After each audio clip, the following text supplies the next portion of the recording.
Avertissement, ce vidéogramme peut contenir des bullet time exécutés par un professionnel. Ne tentez pas de reproduire la même chose chez vous.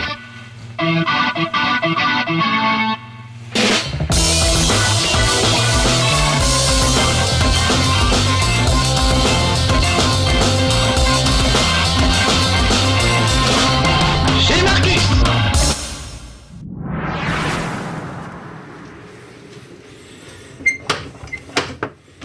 Salut les petits amis, entrez, j'ai quelqu'un à vous présenter. Allez-y, je l'ai installé sur le bar. Les petits amis, Catherine, les petits amis de No Life. Je vois que ça bave, hein, déjà derrière l'écran. C'est vrai qu'elle est charmante, hein, faut reconnaître. Les photos sont quand même... ça donne envie de la connaître. Et puis alors quand on la voit manger des pizzas, où est-ce que c'est là? On a encore plus envie de la connaître. Donc je vous propose qu'on s'installe tranquillement, oh mon dieu, et qu'on fasse connaissance avec la charmante Catherine. Même Lord Wellington, ça t'intéresse? Lui c'est plus la pizza son truc, mais c'est pas grave. Bon, non allez, c'est pas le moment Lord Wellington s'il te plaît. Ça fait longtemps que vous l'ayez pas vu à la télé, et ça lui manquait apparemment. Regardez, ça commence comme un cauchemar. Il y a une grande partie du jeu d'ailleurs qui se déroule dans le monde des rêves et presque des cauchemars, enfin c'est même plutôt un cauchemar, puisque je suis en slip rose à petit cœur avec mon oreiller, des cornes de bélier et je suis au milieu des moutons, dans les limbes, voilà, dans un endroit extrêmement bizarre. Je vais rentrer dans ce confessionnal. Je m'appelle Vincent, je suis un jeune homme d'une trentaine d'années à peu près, qui est avec sa copine depuis un certain temps, donc commence à être installé et ça commence à être le moment de choisir si oui ou non on va vivre ensemble vraiment, si on va me présenter à ses parents et si on va se marier, faire des enfants, etc. Les gens de mon âge connaissent bien ce genre de problème, et donc c'est assez intéressant d'avoir un jeu qui parle de ces sujets-là, qui sont vraiment pas abordés dans les jeux d'habitude. Donc vous allez voir, donc je me retrouve dans ce confessionnal et on me pose des questions un peu embarrassantes. La première, le mariage est-il le moment où la vie commence ou s'achève? Oh, c'est un peu rude comme question, mais c'est bien de commencer avec ça. Donc voilà, j'ai le choix entre deux cordelettes, le début ou la fin. Moi j'ai répondu plutôt gentiment hein, quand j'ai fait ma petite partie, mais là je vais répondre la fin. C'est la fin du monde, le mariage. Voilà. Regardez ma petite jauge en bas à droite, pof, ça passe du côté des petits diablotins. Donc pendant tout le jeu, il va falloir essayer de garder sa jauge, ça dépendra de vos goûts évidemment, hein, soit du côté des diablotins, soit du côté des petits anges, en fonction de avec qui vous voulez terminer le jeu. Puisque votre copine s'appelle Catherine, avec un K, mais vous avez rencontré dans un petit bar une jeune fille blonde charmante qui s'appelle Catherine, avec un C cette fois, et qui vous fait bien craquer. Donc tout le jeu va être décidé un petit peu si vous allez rester fidèle avec votre copine, vous installer avec elle, ou au contraire, succomber au charme de la charmante Catherine et de ses pizzas qui font rêver. Et l'idée c'est que chaque nuit, pendant que vous endormez, vous faites un cauchemar absolument horrible qui se passe dans une tour. Alors regardez, là j'ai répondu que c'était le commencement de la fin, hein, le mariage, et il se connecte en ligne pour voir les réponses des autres joueurs. Voilà, tout le monde dit que c'est le début. Oh les mecs, les faillots, ils devaient jouer avec leurs copines devant le truc. Moi j'avais dit que c'était la fin. Voilà. Donc c'est assez rigolo, cette espèce de sondage instantané pour voir online ce qu'ont répondu les autres joueurs, où on en est, etc. Et là, vous allez voir que je vais arriver dans un truc qui est une sorte de jeu de plateforme et d'action à la fois, et en même temps un casse-tête. C'est vraiment brillant, une chouette idée, avec en plus une mise en scène très très sympa. Regardez, je suis dans une espèce de mur de briques, un peu perdu, et je vais me retrouver poursuivi par des trucs horribles. Donc, il y a d'autres moutons avec moi qui essayent, tout le monde essaye d'escalader cette petite montagne. Voilà. On grimpe, on m'explique les trucs au fur et à mesure. Là, je suis dans les premiers niveaux, hein, ça reste encore très très simple. On essaie de grimper comme on peut, et on peut pousser et tirer des cubes pour essayer de grimper. Le truc, c'est que je suis pas Prince of Persia, je peux me hisser sur un cube, mais pas sur deux, vous voyez, je peux pas monter plus haut que... comment dire? Ah, mais voilà un concurrent.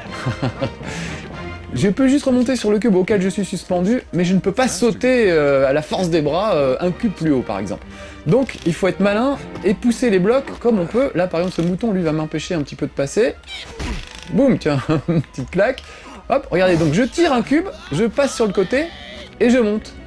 Et là, vous voyez, je peux pas monter d'un cube plus haut, c'est beaucoup trop haut. Donc je vais tirer le cube du dessous pour former une espèce de petit escalier. Et pouvoir grimper le plus haut possible dans la tour. Donc tout le but du jeu consiste à essayer de se sortir de cette tour maudite sans se faire écrabouiller par des blocs, sans tomber. Un peu plus loin, vous verrez qu'il y a des blocs qui sont carrément, comment dit-on, en glace, donc on glisse dessus, et c'est assez vite, on a vite fait de se retrouver par terre. Voilà, hop, je monte. Toujours mon petit oreiller à la main, je récupère des pièces. Au début, on comprend pas trop à quoi ça sert. Après, dans le jeu, on comprend un petit peu mieux. On récupère des petits bonus. Là, j'ai chopé un bonus qui me permet de créer un bloc, par exemple. Si jamais il y a un trou que j'arrive pas à passer. Voilà. Là, je récupère un petit oreiller qui me permet de gagner du temps. Hop, et je continue à monter. Quand on entend une cloche, c'est qu'on est presque à la fin du niveau. Donc, je vais monter encore un petit peu. Tout ça est très symbolique, c'est un peu les cloches de l'église du mariage, vous voyez, le mariage qui fait bien flipper ce pauvre Vincent qui se demande... Voilà, là je suis à un checkpoint, donc il va falloir... Je suis à la moitié de la tour. Vous voyez, à gauche, on voit le plan de la tour, on voit que j'en suis à peu près à la moitié. Les gros blocs avec un visage dessiné dessus, je ne peux pas les bouger en fait, ils sont trop lourds. Donc il faut que j'arrive à trouver à chaque fois un système. Voilà, on m'explique mon emplacement par rapport à la tour. Il faut à chaque fois que j'arrive à trouver un système. Je peux aussi pousser les blocs. Voilà, comme ceci. Hop, dépêchons-nous, on y est presque. Ah, ça y est, je vois la bouche de retrait. Hop, allez. Vous voyez, ils sont plus lourds à pousser ceux-là. C'est assez marrant parce qu'on a vraiment l'impression d'être dans un cauchemar. C'est très lent, on met du temps à tirer le truc. Alors parfois on est poursuivi. Il y a un niveau où on est poursuivi par le démon de la luxure, une espèce de bête immonde avec des fesses, des jambes, une langue qui essaie de vous attraper. C'est assez drôle. Et à un moment, vous êtes poursuivi par une gigantesque mariée, votre peur du mariage, et même carrément par un gigantesque bébé, parce qu'il a peur de s'engager, ce pauvre garçon. Donc voilà, tout ça c'est des fantasmes assez rigolos, c'est vraiment sympa, bien mis en scène. Et puis la petite séquence de plateforme que vous venez de voir, mine de rien, elle est assez maligne. Vous pouvez faire tout ça dans le scénario, c'est vraiment un jeu d'aventure, hein, et ces scènes-là entrecoupent, on va dire, l'aventure, mais vous pouvez aussi les refaire après, pour essayer de faire un score de temps, de bouger le moins de blocs possible, etc. Si vous vous trompez d'ailleurs, en appuyant sur Select, vous pouvez annuler le dernier mouvement que vous avez fait. Ça me rappelle un peu Sokoban, vous savez, où on poussait des caisses, et il fallait essayer de se sortir d'un labyrinthe. Bah, c'est le même principe, mais en 3D et en hauteur. Voilà, je retrouve mes copains les moutons.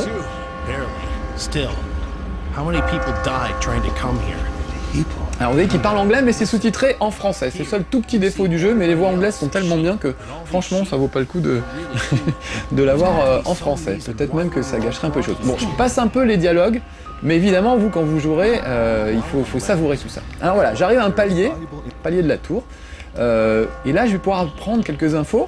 Ce petit écritoire me permet de sauvegarder. Je peux papoter avec différents moutons. Regardez, celui-là a un blouson et une banane. C'est Elvis le mouton. Est-ce qu'on s'est déjà rencontré? Je ne sais pas. Et lui, voilà, je peux lui demander de m'apprendre des techniques qui vont m'être bien utiles après. Parce qu'au début, on pense pas à tout avec ces histoires de blocs. Par exemple, on peut pousser 2 blocs d'un coup. Là, il m'explique la technique de la suspension, qui fait qu'un bloc peut tenir dans le vide du moment qu'il est relié à un autre bloc, qui sont en quelque sorte soudés. Même si, en toute logique, dans la vraie vie, il devrait tomber à cause de la gravité, bah pas dans le monde des rêves. Tant qu'il a un bord en contact avec un autre cube, il reste fixe. Pas tous les cubes. Enfin, il y a différentes règles qui font que ça devient assez compliqué. Voilà, il nous explique le retrait. Donc ça permet par exemple de créer un escalier, hop, en tirant les trucs. Ça, c'est ce que j'ai fait tout à l'heure. Donc voilà, ça je connais déjà. Voilà. Mais de temps en temps, ils vous apprennent des trucs auxquels vous n'auriez pas pensé. Donc c'est assez sympa. Bon allez, un petit coup au confessionnal. On va voir ce qui se passe. Donc voilà, je peux discuter avec tous les moutons qui sont là. Ils sont tous assez inquiets, assez flippés. On comprend pas bien ce que c'est que ces moutons. Pourquoi moi j'ai des cornes? Est-ce que je suis cocu ou quoi? Enfin, c'est très très bizarre. Ah, allez hop, encore une petite question dans le confessionnal. On se croirait dans Secret Story de Loft et toutes ces merdes. C'est un peu ça. Sauf que c'est autrement plus intéressant et intelligent que ces saloperies de télé-réalité. Par contre, ce qui est intéressant, je trouve, pour un joueur, c'est que ça touche à des sujets presque philosophiques, la fidélité et tout ça, c'est assez intéressant. Alors, préférence pour un partenaire plus âgé ou plus jeune? Alors j'hésite, je vais dire plus jeune, je pense que ça va faire basculer mon truc du côté... Voilà, du côté du diablotin, bien entendu. Voilà. Donc, à la fin du jeu, vous verrez, est-ce que vous partez avec Catherine, la sulfureuse Catherine, ou avec votre copine officielle, qui est très charmante aussi, qui est très mignonne. Le jeu est très bien fait pour ça, parce que les deux sont charmantes, donc on a du mal à se décider, on oscille parfois, on succombe un peu, puis après on se rattrape, voilà. Mais c'est vraiment marrant, je vous recommande de jouer, enfin je sais pas, je vous recommande de jouer avec votre copine, mais je suis pas sûr que ce soit une très bonne idée, parce que c'est peut-être l'occasion de s'engueuler vraiment. Mais comment ça le mariage c'est la fin de la vie? Ça peut être assez costaud les discussions. Mais en tout cas, c'est très agréable, et surtout c'est très zen comme jeu, c'est vraiment un jeu... très très calme, on est bien, il y a des petites musiques super, parfois un peu angoissantes, mais vraiment c'est bien. Ah, le sondage, tiens, les gens préfèrent des partenaires plus jeunes ou plus vieux? Alors, bande de pervers, plus jeunes, ah quand même. Très bien. Peut-être des jeunes qui ont répondu, ils sont pas très cougars, on sait pas.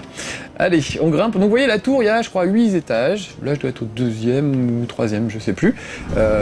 Et voilà, tout ça est en plusieurs niveaux. Donc là on a fait le premier niveau de la prison du désespoir. Et on va faire le 2e niveau, et après, j'espère, je me réveillerai de cet affreux cauchemar. Donc regardez là. Je cours après.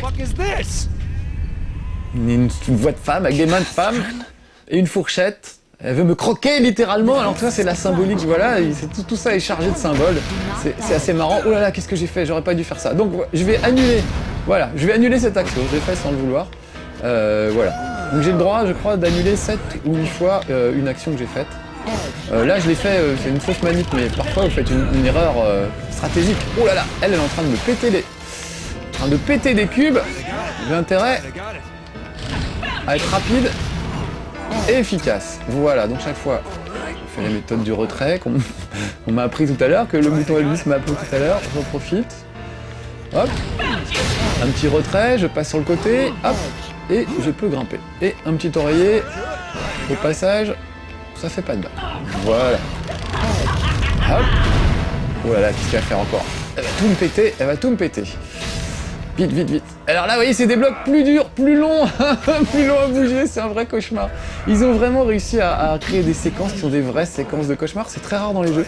Il y avait ça dans Uncharted, dans le dernier Uncharted, des scènes où vous étiez vraiment, comment dire, pris dans des hallucinations, vous vous déplaciez lentement et tout, c'était très très bien foutu.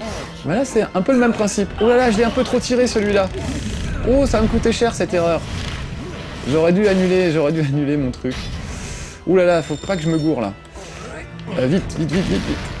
Non. Je vais le pousser d'un cran. Non. Oh, c'est une erreur tout ça. Une action, 2 actions. Ouais, voilà. Non, oh là là, je me trompe à chaque fois. Là, j'ai poussé tous les cubes. Est-ce que je vais réussir à remonter? J'ai trop poussé. Ah, lui est tombé. Ah là, je suis mal barré.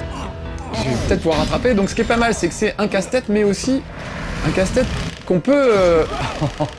on peut rattraper ses erreurs si on se débrouille bien. Ce qui n'est pas mon cas là, pour le moment. Vite. Sur le côté. Voilà, ça aussi c'était une erreur. Oh, je m'en sortirai pas. Vite, je suis pas loin pourtant. Ah, c'est affreux. Oh, la musique. Tout ça pour une petite erreur. Allez, je réessaye vite fait.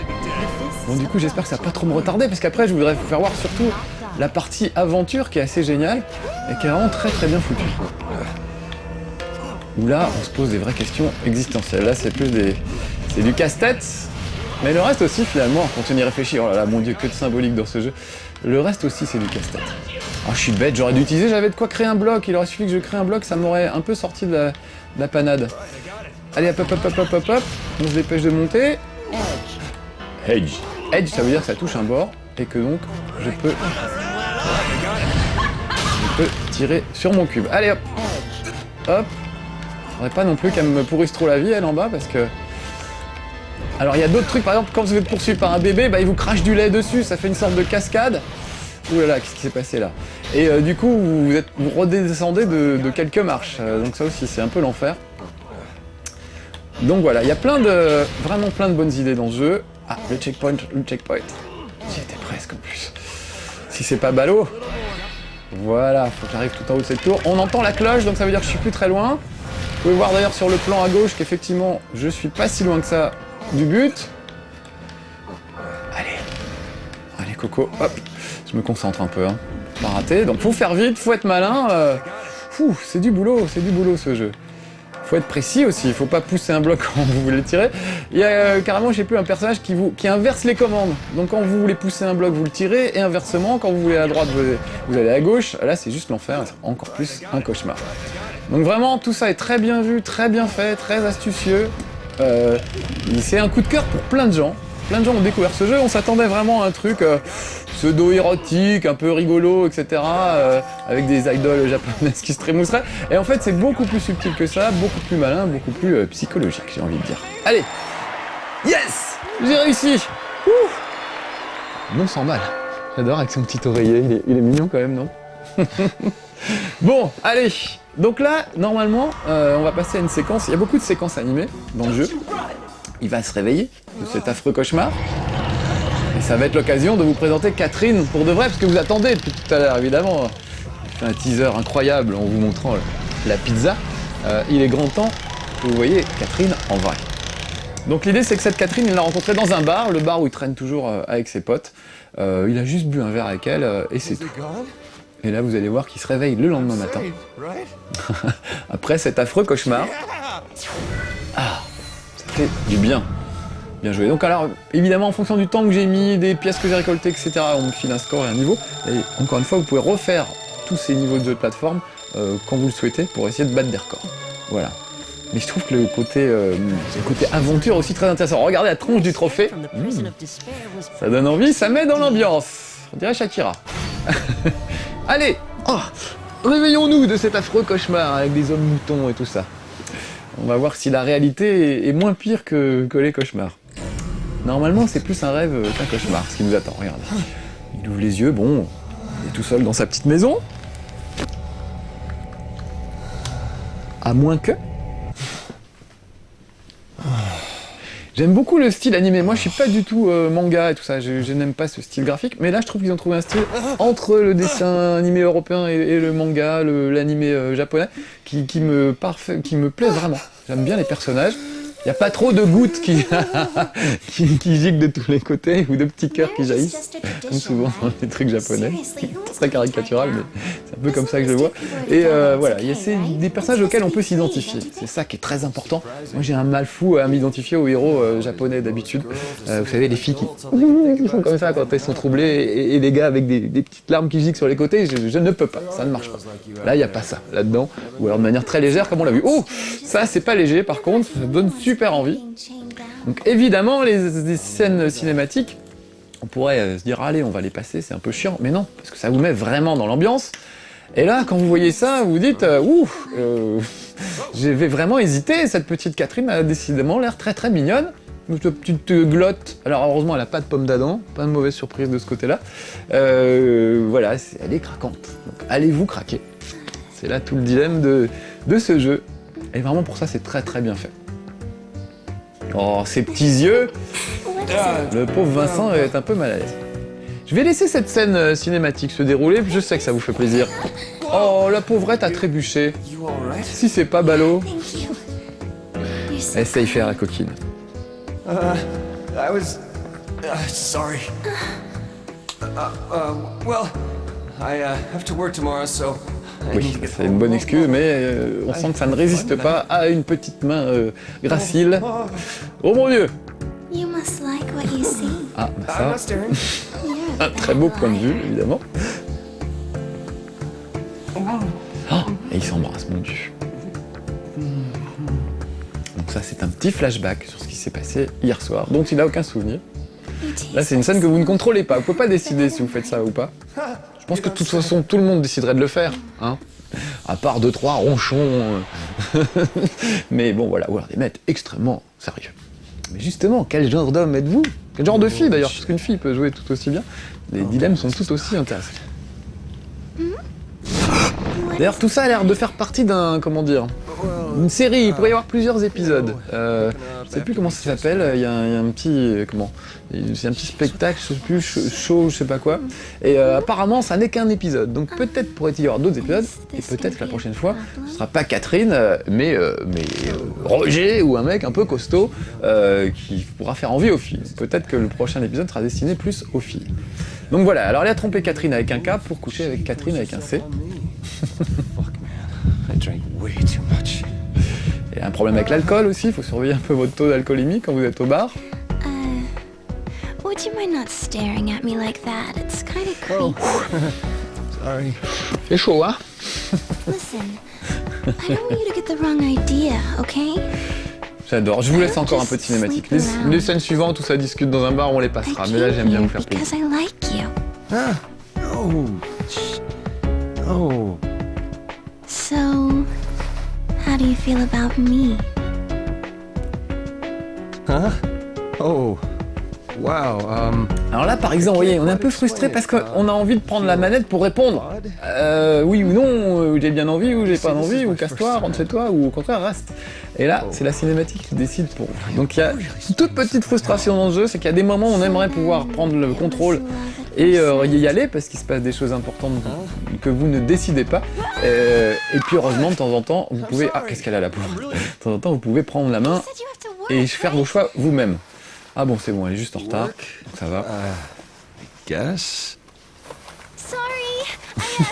Alors, ça c'est rigolo parce que là je l'entends derrière moi. Vous pouvez pas vous rendre compte ici, à moins d'avoir une télé super stéréo et tout, mais le jeu est vraiment en Dolby Surround. C'est assez étonnant, le son est très bien fait, déjà les musiques sont bien, mais les bruitages aussi. I wanted to stay with Donc là par exemple elle va partir et vous entendez vraiment clairement le son de ces petits talons qui partent de devant l'écran jusque derrière. See you soon. Voilà. Hey, wait! I'm actually dating. Et là j'ai la porte qui ferme derrière moi. C'est dingue, non? Marcus découvre la stéréo et le THX. Incroyable. Voilà, bon bah il est mal le pauvre Vincent, il est mal. Alors ce qu'on va faire c'est que je vais passer le chapitre suivant. Puisque là après il va papoter avec ses potes dans un bar. D'abord il va prendre un petit sushi avec un pote. Donc tout ça est très intéressant, hein. Vraiment quand on est dans le jeu, il faut pas les passer ces séquences. On apprend plein de choses. C'est très subtil, vraiment, c'est pas le truc lourdeau qu'on attendait de ce jeu, évidemment. Hein. Quand on voit ça, on se dit que ça va être pas mal, et en fait, c'est beaucoup plus malin que ce qu'on pouvait imaginer. Voilà, donc là, il est avec son meilleur pote au sushi, après il va retrouver toute sa bande de potes au bar, et dans le bar, il se passe des choses aussi. Vous prenez des décisions, vous recevez des textos, vous pouvez y répondre, vous discutez avec les clients, voilà. Puis il se passe, en plus de votre histoire à vous, des histoires presque policières, parce que vous allez voir qu'il y a des disparitions mystérieuses de gars infidèles qui meurent, on ne sait pas pourquoi. Alors quelqu'un vous a dit que dans un rêve, quand on tombait, il fallait absolument se réveiller avant d'atteindre le sol, sinon on mourrait de la chute. Bizarre. Donc voilà, une espèce de terreur de dire et si je me réveille pas un matin. Voilà. Donc là je suis avec mes potes au bistrot et on papote. Donc je peux choisir avec qui je discute. You mean Voilà, donc un pote Paul qui est mort et qui était un infidèle notoire. seriously? Je passe, je zappe les dialogues, mais il faut vraiment prendre le temps de les lire et de les écouter. J'essaie de vous faire le maximum de choses. On va parler à Johnny, qui lui avait parlé à Paul il y a pas très longtemps. On peut aussi parler à Toby. On n'a rien de grossier, voilà, il me parle de ma copine. Lui aussi, il est avec une fille depuis pas longtemps, donc il se demande comment ça se passe. Au début, c'est vraiment des discussions de mecs. Allez mecs, on parle de ça des fois entre nous. Et de trucs un peu plus hardcore. Mais aussi, hein, je vous rassure. On va parler à mon pote, voilà. Il paraît que les hommes infidèles subissent une malédiction, mon Dieu, mais qu'est-ce qui se passe? Si cette fille est vraiment super mignonne, peut-être que c'est un accident heureux, non? Alors voilà, là je dois choisir entre « Oh, dis pas ça » ou « Oh, tant que je me fais pas gauler ». Et ça va changer ma jauge, regardez. Allez, tant que je me fais pas gauler. Bling dans le rouge. Donc bon voilà, vous doutez bien que si vous finissez avec la jauge dans le rouge, vous risquez de finir avec Catherine, et si vous passez votre jauge du côté des petits anges, vous risquez de finir avec votre copine officielle. Ah, un petit texto. Donc je vais le prendre. Voilà, c'est ma boîte à texto. C'est Trisha qui me félicite d'avoir fini une des tours. Bon voilà. S'en fout un peu, mais c'est la façon dont le jeu communique avec vous. Ça sert de tutoriel, en fait, à vous expliquer ce qu'on peut faire, ne pas faire, etc. Je vais me lever, alors je peux me promener, discuter avec tous les clients du bar, comme ces vieilles jumelles, là, Lindsay et Martha. Voilà. Oui, voilà, je pense qu'on les drague un petit peu, leur expliquer la vie. Donc voilà, elle nous raconte l'histoire d'un gars qui a gravi une montagne et qui a vu son vœu exaucé. Donc, tout ça, on s'aperçoit que finalement, tout ce qui se passe dans ce bar se retrouve dans notre rêve, d'une manière ou d'une autre. Ça rappelle le film Mulholland Drive, je sais pas si vous vous souvenez. Ah, encore un texto. Où le film, la première partie du film, c'était en fait un rêve, et la deuxième partie, c'était la réalité. Et on voyait tous les éléments de la réalité qu'on retrouvait dans le rêve. Excusez-moi les filles, mais je vais répondre à ce texto. Qui nous vient de Catherine. Ah, ça c'est ma copine. Encore OSS. Alors le SS c'est pas un bar nazi, ça s'appelle le Stray Ship, c'est pour ça que c'est le SS. Mais voilà, tu lèves encore le coude, je suis passé chez toi aujourd'hui mais t'étais pas là. Je vais te parler d'une chose, je le ferai demain. Au fait, ton appart est dans un état, oula, passé à la maison. Je t'ai déjà dit de sortir les poubelles plus souvent. Je l'ai vidé pour cette fois, mais fais plus attention, ok. Voilou, bonne nuit. Hein, on dirait un vrai texto d'une vraie fille. Donc pour répondre, c'est là où ça devient super intéressant. Je peux répondre, ah désolé j'étais pas là, ou alors, on s'est loupé de peu, ou alors, je bois quand je veux. Vous voyez, hein, on hésite. Ou alors ne touche pas à mes affaires, carrément. Tiens, bah, je vais répondre ça. Voilà. Et ensuite, je passe à la ligne suivante, et là aussi, on en parlera demain. Ou alors, désolé, je suis trop crevé pour parler maintenant. Voilà, désolé, je suis trop crevé pour parler maintenant. Voilà. Donc c'est assez rigolo. Bonne nuit, ou alors, à plus. La vache, j'ai sommeil, tiens, voilà, je vais mettre ça par exemple. Voilà, et j'envoie le message. C'est bien fait parce que quand on envoie des textos, souvent à une fille, hein, c'est ça, on se dit, oh, je vais pas mettre ça, oh non, je mets pas bisous, je mets kiss, ça fait plus américain, ou des trucs comme ça. Donc là, c'est vraiment ça, c'est vraiment ce genre d'idée. Une fille mystérieuse qui me propose de m'envoyer une photo. On va répondre. C'est qui, voilà, on se connaît. Arrête de m'écrire. Non, on se connaît, moi je suis curieux. Ça va peut-être me coûter un peu ma jauge un peu dans le rouge. Oui, bah oui, évidemment. Mais voilà. Donc l'idée, c'est à travers les textos de poursuivre notre relation avec notre copine, avec Catherine, peut-être avec d'autres, peut-être avec cette charmante serveuse, de discuter avec les clients du bar. Tout à l'heure, souvenez-vous, on a vu un mouton qui avait la coupe d'Elvis. Bah regardez, il est à droite en fait, je peux lui parler. Voilà. Tout ça, c'est des gens qui se retrouvent dans mon rêve la nuit, quand je vais me coucher. Il y a le barman qui ressemble à Karl Lagerfeld aussi, et puis il y a aussi une télé qu'on peut regarder. Oui, je crois qu'on s'est croisés en fait. Une télé qu'on peut regarder et qui nous montre des infos, qui nous explique notamment que, effectivement, il y a des gars qui disparaissent de manière mystérieuse. Voilà. Je pourrais parler au barman, je pourrais parler aux clients à gauche, etc. Tout ça, c'est des gens, encore une fois, qu'on retrouve dans mes rêves. Et il y a un dernier truc que je voulais vous montrer. Il y a un jukebox, donc on peut choisir les musiques qu'on écoute dans le bar. Et depuis tout à l'heure, vous entendez bien que c'est très classe. Et il y a même une petite borne d'arcade avec un petit jeu d'arcade à l'ancienne qui s'appelle Rapunzel. C'est-à-dire réponse, vous savez, la princesse avec les cheveux longs, et il faut grimper à une tour pour essayer de la libérer en escaladant ses cheveux. Et vous allez voir que ce jeu ressemble étrangement à mes rêves, évidemment. Donc en fait, tout ça, c'est un mélange de choses de ma vie privée que je retrouve dans les rêves la nuit. Et je me retrouve avec d'autres hommes infidèles qui sont symbolisés par des moutons avec des cornes. On a dit que c'était plutôt des cocus qu'autre chose, mais pourquoi pas. Donc regardez un peu Rapunzel, c'est le même principe, la même mécanique que mon rêve, sauf que c'est moins joli, hein, c'est un vieux jeu d'époque, en pseudo 3D, pas de la vraie 3D, mais le principe est le même. Il faut que j'aille, voilà, Rapunzel est là-haut, et il faut que je me démerde pour aller la chercher. Alors hop, on va tirer ça, donc vous voyez, je suis une sorte de petit prince, c'est mignon comme tout. Bon, ça je ne pouvais pas monter là-dessus, plutôt monter sur celui-là. Voilà, si je fais ça... ça m'avance pas grand chose. Je sais pas comment faire du coup. C'est un vrai casse-tête hein, finalement. Ah voilà, je vais faire le tour comme ça. Hop, je monte sur le côté. Vous voyez comme c'est astucieux.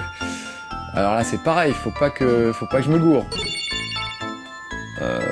Voilà, je vais me mettre là. Et celui-là, je vais le pousser comme ça. Donc normalement, je devrais pouvoir redescendre par là. Oh, putain, je sais plus.